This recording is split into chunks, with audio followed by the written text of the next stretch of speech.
हाय। तो आज हम लोग लाइफ प्रोसेसेस का एक बहुत important topic human digestive system को स्टडी करेंगे, जिसका डायग्राम ये है। तो ये माउथ है। माउथ के बाद जिसे बकल कैविटी भी बोलते हैं। We have this food pipe, then stomach, then we have small intestine. Small intestine के साथ में पैनक्रियाज और लीवर भी अटैच्ड होते हैं। And then we have large intestine and finally rectum and anus. So this whole thing,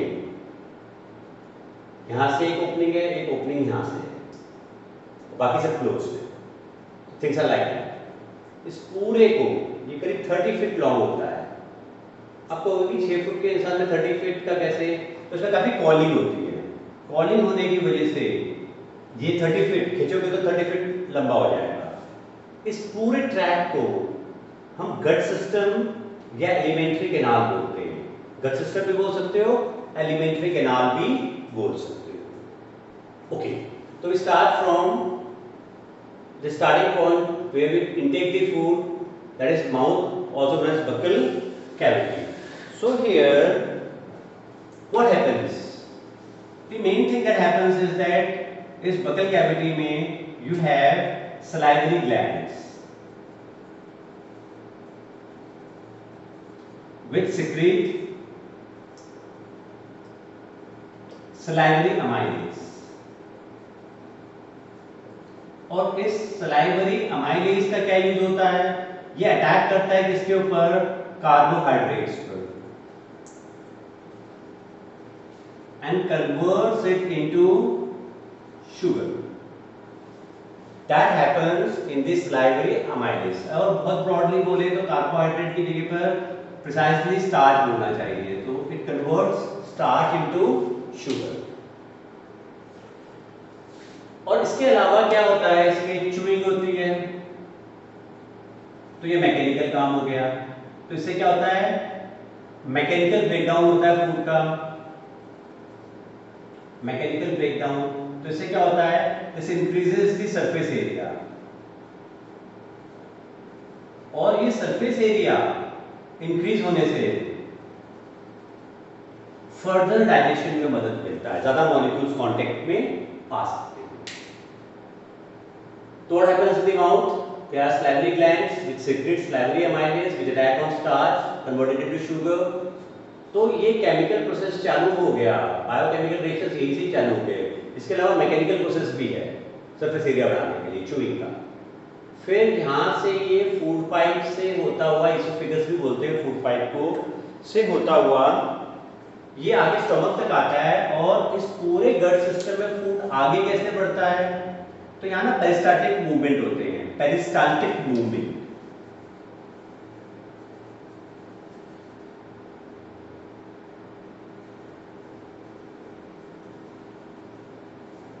तो peristaltic movement क्या है, एक्सपेंशन होता है तो फूड आगे आ जाता है, फिर कॉन्ट्रैक्शन होता है तो फूड फिर इधर निकलता है, फिर एक्सपेंशन होगा तो यहाँ से आ जाएगा, फिर कॉन्ट्रैक्शन होगा तो फिर ये पूरे गट सिस्टम में चलता रहता है पेरिस्टाल्टिक मूवमेंट, जिससे फूड धीमे धीमे करके आगे जाता रहता है।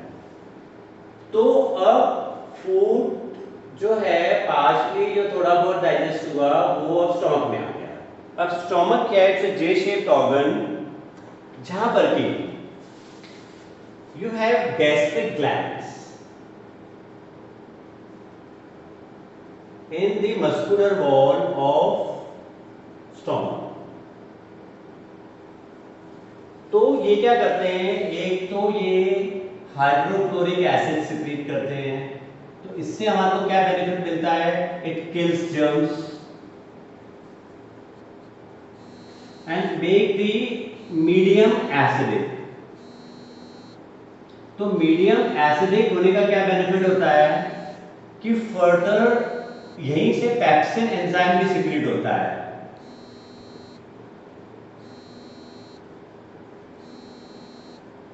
जो पेप्सिन एंजाइम सिक्रीट होता है, it attacks on proteins and it works well in acidic medium. works well in acidic medium. So HCl helps in the work further action of pepsin enzyme. Then one more thing is released by the gastric glands, that is mucus. Mucus saves the stomach walls, inner walls of stomach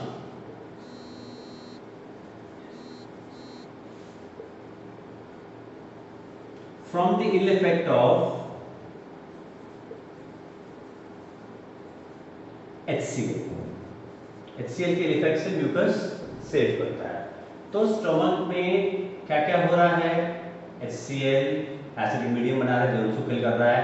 pepsin enzyme proteins पे attack कर रहा है, उसको छोटे molecules में convert कर रहा है और म्यूकस सेव कर रहा है स्टोमक वॉल्स को from the ill effect of the acid. Stomach से ये फूड फर्दर स्मॉल इंटेस्टाइन में जाता है,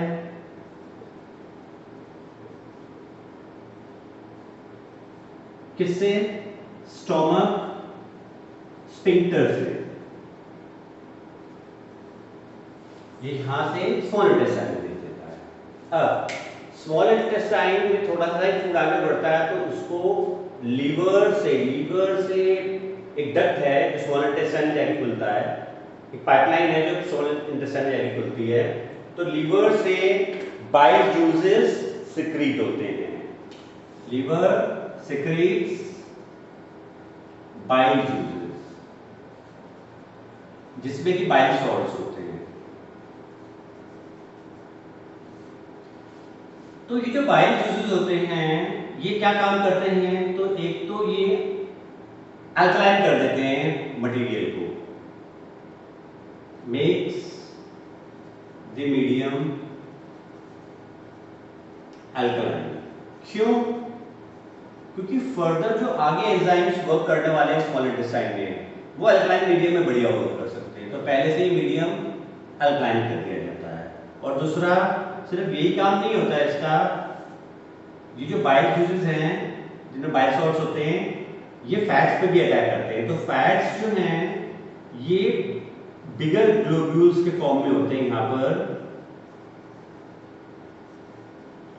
जो कि बाइल जूस कन्वर्ट करता है स्मॉलर ग्लोब्यूल्स में। जब भी एक चीज बड़े से छोटी होती है तो सरफेस एरिया बढ़ता चला जाता है, तो फर्दर उसके ऊपर वर्क करना आसान होता चला जाता है।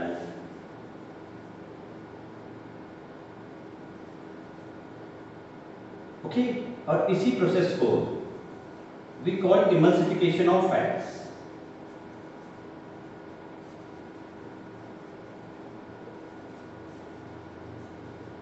ओके, फिर एक तो यहां लिवर के जूसेस ने वर्क कर लिया, फिर पेनक्रियास सिक्रीट करता है pancreatic juice. Pancreas secrete pancreatic juice जिसमें मेन होता है ट्रिप्सिन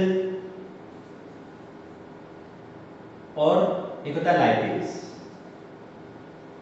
ट्रिप्सिन अटैक करता है प्रोटीन्स के ऊपर और छोटा करता है उनको, और लाइपेज अटैक करता है एमल्सिफाइड फैट्स पर।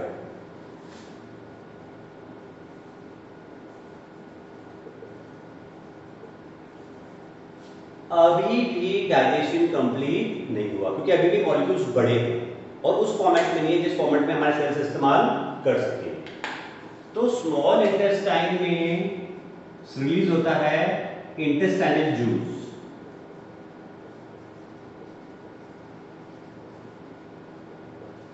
और इंटेस्टाइनल जूस फाइनली प्रोटीन्स को कन्वर्ट करते हैं अमीनो एसिड्स में,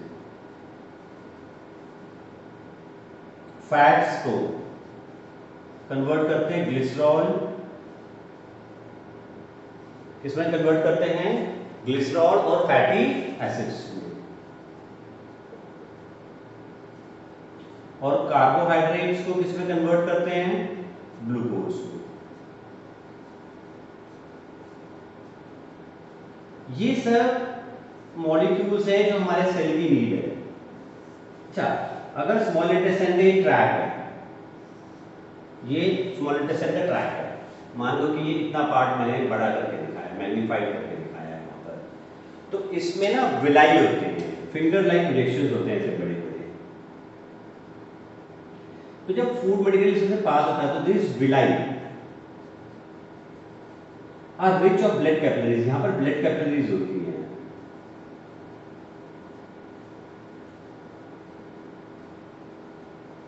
तो फूड विलाई एब्जॉर्ब करता है, यहां ब्लड में पहुंच जाता है, ब्लड से amino acids, glycerol, fatty acids और ग्लूकोज, ये सब ब्लड में पहुंच जाता है और ब्लड से it reaches to cells. Cells इसका इस्तेमाल किसके लिए करते हैं? एनर्जी के लिए करते हैं, एनर्जी रिक्वायरमेंट के लिए। और किसके लिए करते हैं? और सेल्स का इस्तेमाल न्यू टिश्यूज बनाने के लिए करते हैं, रिपेयर ऑफ ओल्ड टिश्यूज के लिए करते हैं।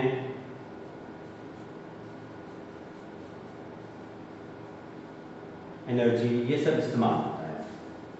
तो अब क्या हो गया, अब फूड डाइजेस्ट भी हो गया और उसका एब्जॉर्ब भी हो गया, और एब्जॉर्ब होकर के फिर ब्लड में काम में आ गया उसको हर सेल तक पहुंचाना। अब यहां से पूरा एब्जॉर्ब होता है, स्मॉल इंटेस्टाइन में एब्जॉर्प्शन कंप्लीट हो जाता है, डाइजेशन कंप्लीट हो जाता है, एब्जॉर्प्शन कंप्लीट हो जाता है। अब अनडाइजेस्टेड फूड कहां आता है? It enters into the small intestine known as colon. तो लार्ज इंटेस्टाइन में क्या होता है? अनडाइजेस्टेड फूड, जो हमारा डाइजेस्टिव सिस्टम डाइजेस्ट नहीं कर पाया, जो तोड़ नहीं पाया, जो एब्जॉर्ब नहीं कर पाया, अनडाइजेस्टेड फूड। लेकिन इसके साथ ही में क्या होता है, वाटर और इलेक्ट्रोलाइट्स भी होते हैं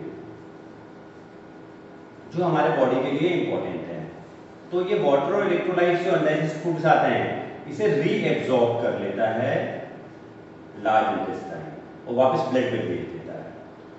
और यहां से होने पर काफी देर तक ये फूड यहां रहता है, अराउंड 24 आवर्स और सो, और फिर रेक्टम में यहां पर स्टोर रहता है और फिर एनस से एग्जिट कर देता है। अनडाइजेस्टेड फूड एनस से एग्जिट हो जाता है और इसमें एनस स्फिंक्टर मसल्स जो वर्क करती हैं, मसल्स ये वर्क करती हैं फूड को एग्जिट करने के लिए। तो this is about the human digestion process, starting from mouth, chewing, salivary amylase attacking starch, to stomach, pepsin attacking proteins, then bile juices making medium alkaline and emulsification of fats, then pancreas releasing trypsin enzyme working on proteins, lipase working on emulsified fats. Still the digestion is not complete. Then the final stage in the small intestine, उसके small intestine के inner walls में intestinal juice secrete होता है। Finally proteins amino acids में convert हो जाते हैं, fatty acids glycerol और फैट्स ग्लिसरॉल और फैटी एसिड्स में कन्वर्ट हो जाते हैं, कार्बोहाइड्रेट्स ग्लूकोज में कन्वर्ट हो जाती है। फाइनल प्रोडक्ट है जो हमारा ब्लड एब्जॉर्ब कर सकता है। स्मॉल इंटेस्टाइन में फिंगर लाइक प्रोजेक्शंस होते हैं, विलाई, ये ऐसे फिंगर लाइक प्रोजेक्शन से सरफेस एरिया बढ़ जाता है तो एब्जॉर्प्शन ज्यादा हो सकता है, तो यहाँ ये एब्जॉर्ब हो जाता है। ब्लड कैपिलरीज यहाँ पर पहुंची होती हैं, villi are rich of blood, blood capillaries यहाँ पर पहुंची होती है, वो एब्जॉर्ब हो जाता है, ब्लड इनको हर बॉडी के हर सेल तक पहुंचा देता है। सेल उसको एनर्जी नीड्स के लिए, न्यू टिश्यूज को बनाने के लिए, रिपेयरिंग ऑफ ओल्ड टिश्यूज के लिए इस्तेमाल करते हैं। अनडाइजेस्टेड फूड लार्ज इंटेस्टाइन में आ जाता है, और लेकिन उसमें से वाटर और इलेक्ट्रोलाइट्स हमारे लिए इंपॉर्टेंट है। लार्ज इंटेस्टाइन इसको वापस से रीएब्सॉर्ब करके ब्लड में भेज देता है, एंड फाइनली जब टोटली उसमें से वाटर भी जितना निकलना था निकल गया, वो रेक्टम में स्टोर हो जाता है और फिर एनस से एग्जिट आउट हो जाता है with the help of anus sphincter muscles. तो this is about the human digestive system. Hope you have understood it completely. Go through it 2-3 times more to gain more confidence. Okay, thank you.